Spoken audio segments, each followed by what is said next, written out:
Hello and welcome to another episode of Behind the Vinyl. Of course, with the new Bob Dylan movie coming out, A Complete Unknown, a great movie. I would highly recommend people going to watch that, particularly if you're a Bob Dylan fan. With that coming out, I felt it was a great time to talk about Bob Dylan and to talk about one album in particular. And of course, that album is Blood on the Tracks. Blood on the Tracks, it's often regarded as one of his kind of huge benchmark album kind of moments. And it's often debated of, is this his finest hour? Is this the album that is, the definitive Bob Dylan album? I want to get into that today. But first off, of course, we like to take a bit of a look back to how we got to this point. So let's take a look. Bob Dylan is an icon. His influence on music and culture is immeasurable, spanning over 6 decades. From his early days in the folk scene of Greenwich Village to his later explorations of rock, blues and country, Dylan has continually reinvented himself, always staying relevant and pushing the boundaries of what music can be. He is one of the most influential singer-songwriters of all time.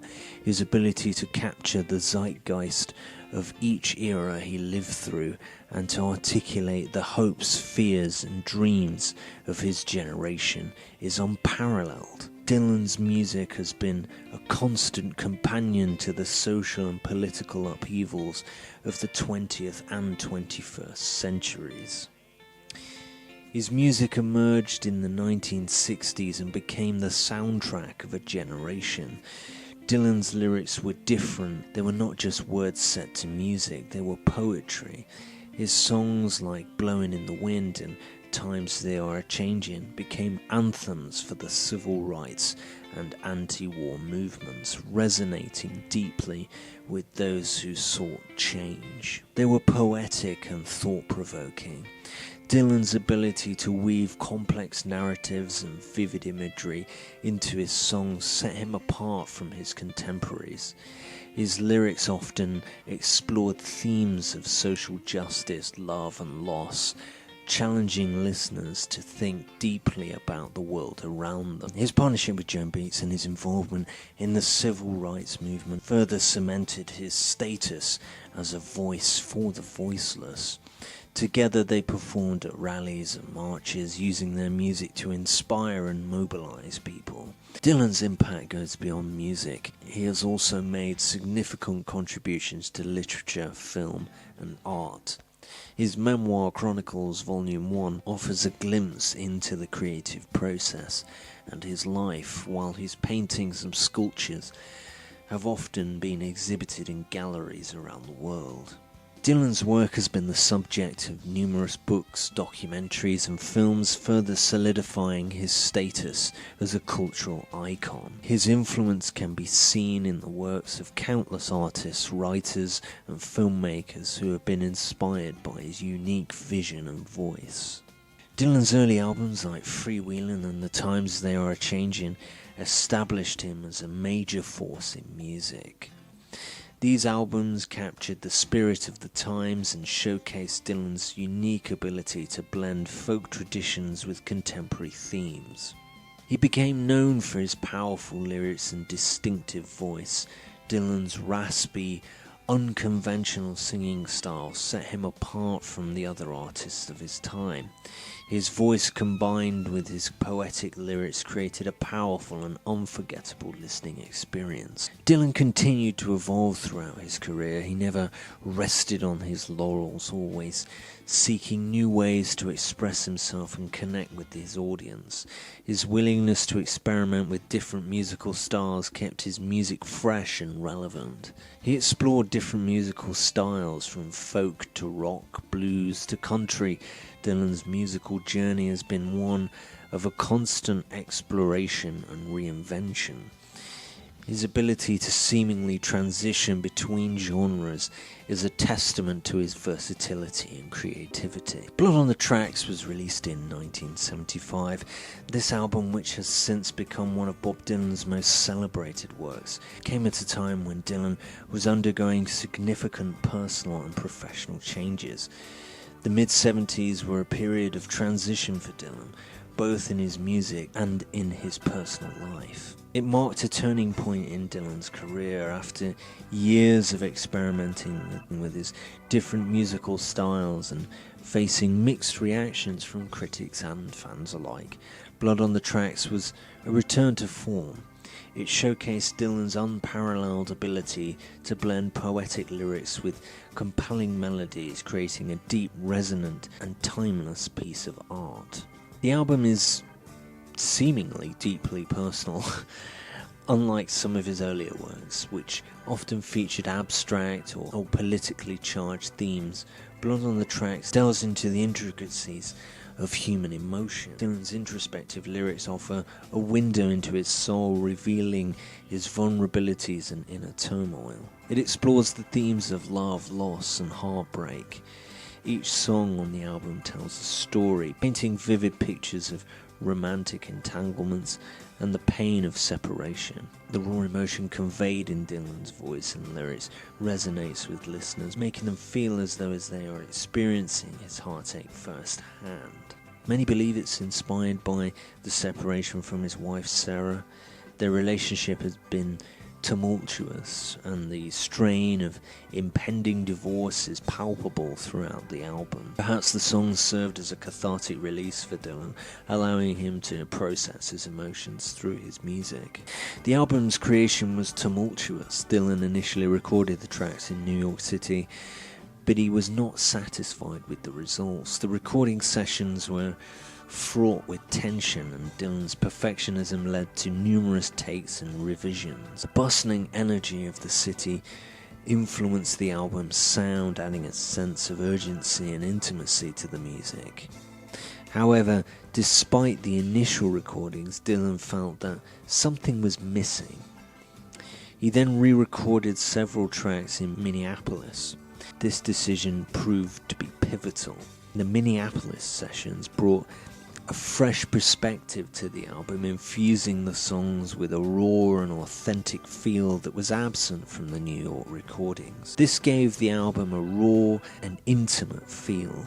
The spontaneity and emotional intensity of the Minneapolis recordings captured the essence of Dylan's vision, making the final product a true reflection of his artistic intent. It added to its emotional intensity the rawness of the recordings, combined with Dylan's heartbreaking performance, created an album that was both powerful and poignant. Listeners could feel the depth of Dylan's emotion in every note and lyric. Blood on the Tracks is not a traditional concept album. Unlike other concept albums that follow a specific narrative or theme, Blood on the Tracks is more loosely connected, each song standing on its own, yet together they form a cohesive exploration of love and loss. It can tell a story of love gone wrong. Each track delves into different aspects of a failing relationship, from the initial heartbreak to the eventual acceptance. The listener is taken on a journey through the highs and lows of love, experiencing the pain and sorrow alongside Dylan. The album's title is evocative. Blood on the Tracks suggests both physical and emotional pain, a duality that is present throughout the album. The imagery of Blood on the Tracks evokes a sense of loss. It's very simple, but it seems to evoke this feeling of darkness and sadness. That simple image of Dylan, you look at the cover and it just feels like there is something wrong, there's something not right in his life. It's almost a reflection in just the image. The album opens up with Tangled Up in Blue. The song is not just an introduction to the album, but a gateway into Dylan's intricate storytelling. It sets the tone for the emotional journey that follows, blending personal reflection and universal themes. The track is celebrated for its complex narrative structure, which weaves through different times and perspectives. Much like a novel, Dylan's ability to paint vivid scenes with his lyrics is on full display here. Simple Twist of Fate is another standout track. It delves into the theme of destiny and the role it plays within our lives. Dylan's harmonica adding that layer of melancholy to the track. It is more of a standout ballad, yet its simplicity is deceptive. The song's narrative is rich with detail, and Dylan's delivery is filled with a sense of longing and regret. The acoustic arrangement complements the introspective nature of the lyrics. However, it's no less powerful. The song's emotional impact is profound, leaving a lasting impression on the listener. Dylan's ability to convey deep feelings with a few words is a testament to his songwriting. The album was a commercial success on the Billboard chart, gone on to sell millions of copies worldwide, and it's considered one of the best-selling albums of all time. Its confessioning style paved the way for artists like Bruce Springsteen, Joni Mitchell and Tom Waits, these all citing Dylan as a major influence. They all explored similar themes of love, loss and the human condition in their own music. The album's influence can also be heard in the music of alternative and indie artists. Bands like The Smiths, R.E.M., Arcade Fire have all been inspired by Dylan's lyrical prowess and emotional honesty. Blood on the Tracks helped to legitimize confessional songwriting in popular music. It showed that it was possible to write about personal experiences in a way that was both artistic and relatable. This had a long-lasting impact on the way music was written and listened to. Of course, just before Blood on the Tracks, he was doing the big tour with Bob Dylan and the band, in 74. And, I think that point was a bit of a tipping point for him. I mean, I've got a quote here from him, and I think that, it shows possibly why he was going to move back to, not necessarily back to, but move kind of more towards the acoustic stuff again. His quote being after that tour in 74, rock and roll had become a highly extravagant enterprise with t-shirts, concert booklets, lighting shows, costume changes, glitter and glamour. It was a big show, a big circus.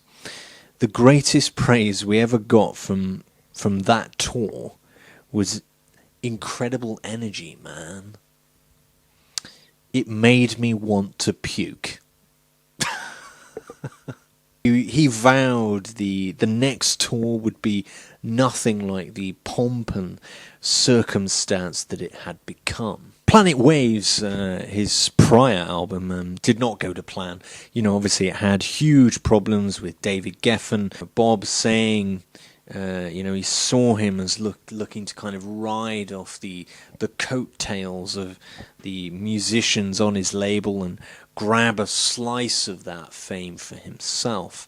So with that, he was off back to Columbia Records. Of course, Bob Dylan has always denied that, this album, Blood on the Tracks, has had any kind of personal connection to him, whether it's kind of based on his life or experiences. In 1985, in an interview with Bill Flanagan, he says, I'm not going to make an album and lean in to a marriage relationship kind of slant there. And it's interesting because, Dylan has never had this huge connection to this record that many others have had. I think despite him denying that it's a personal record, there's always that mystique around it, isn't there? And, in 1975, he states on a radio interview with Mary Travers, a lot of people tell me they enjoy that album, but it's hard for me to relate to that. People enjoying that type of pain. Blood on the Tracks, of course, initially was received with mixed reviews from critics, but as we all know now, it's been retrospectively named as one of the greatest albums of all time. Before recording the songs, Dylan had gone on and previewed them to a number of friends and people in the music world, including David Crosby, Graham Nash, and Stephen Stills. Nash apparently recalled that Stills disliked Dylan's private performance of his new songs. Immediately after Dylan left the room, Stills remarked to Nash, "He's a good songwriter, but he's no musician." So when, I mentioned on my social media that I was going to be covering Blood on the Tracks, I got this message from John Drake, of course. He's best known for his time in a band called the Dust Coda. A fantastic musician in his own right. I was met with, this kind of real instant enthusiasm for this record. And I'll let John speak for himself. If you see her, say hello. She might be in Tangiers. She left here last early spring. Blood on the Tracks is the one for me, I've never heard a record that explores the depth of heartbreak in such a magical and poetic way, the moment you put that on and Tangled Up in Blue starts seeping into your soul, it's like entering a lucid dream. The poetry that's woven through that music is just phenomenal. It's like reading a Russian novel. Some Dylan fanatics occasionally allude to the fact that Blood on the Tracks is based on a Russian novel. I'm not entirely sure about that, but for me, I feel like I'm watching a film when I listen to Blood on the Tracks. It's this undescribable depth that the album takes you to, of sorrow, sweetness, heartbreak, in the most profound metaphorical sense. We know Dylan didn't work on a fishing line down in Delacroix. We know he didn't do that.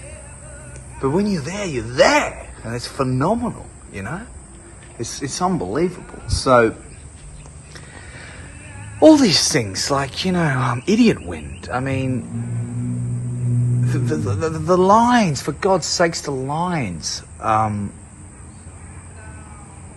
Idiot wind blowing through the buttons of our coats. That just sums up so much.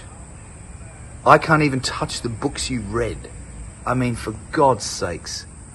That just stays etched in your soul, because everyone knows how that feels. Everyone knows how that feels to be coming out of a relationship that's so filled with rage and sadness and toxicity, So, man, Blood on the Tracks to me is a deep voyage into the soul of Bob Dylan, and Bobby goes everywhere with you. Wherever you take that record, it's with you. And whenever your soul is feeling it needs to be nurtured by some sort of parallel understanding and empathy, Blood on the Tracks is what does for me. So yeah, I'm a Blood on the Tracks man.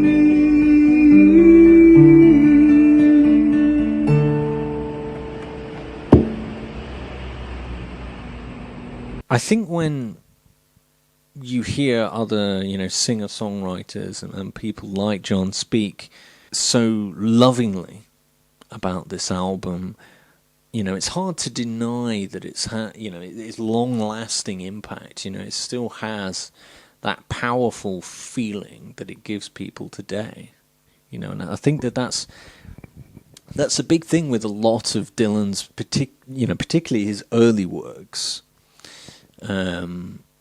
They seem to have really stood the test of time, and my thoughts, I have to agree with John. It feels like he's taking you on this journey almost like a movie. Of course, to this day he retains it's not a personal kind of record. However, you can't help but get that feeling that there's, at least something in there. I certainly think that it has, with a song like Idiot Wind, I mean, there's clearly a lot of pain and frustration. Even if it's not about a particular individual that we think, there's always that, saying of like, there's no smoke without fire, right? There's got to be something in there to even sing it in the way that he does. This whole album, it feels like it's emotional. I think that it's always telling that much later on in his career, if he ever releases something that's quite good, people would always say it's his best album, it's his best thing since Blood on the Tracks. And I think that that's such a telling thing, isn't it? That that is kind of the benchmark for a lot of people. That's the thing that people are holding all of his other releases up against. And is all for Behind the Vinyl this time around. If you liked it, of course, like and subscribe. It always helps the video and the channel get a little bit more out there. And of course, if you're not familiar, if you're new here, I do also do interviews with amazing guests, amazing musicians who have these such incredible stories, a couple of which will kind of magically appear on your screen right now. And I think that these are certainly worth checking out, worth having a listen to. But of course, if that's not your jam, we do have a prior Behind the Vinyl episode, and with plans to do much more along the way this year. Hopefully I'll see you next time.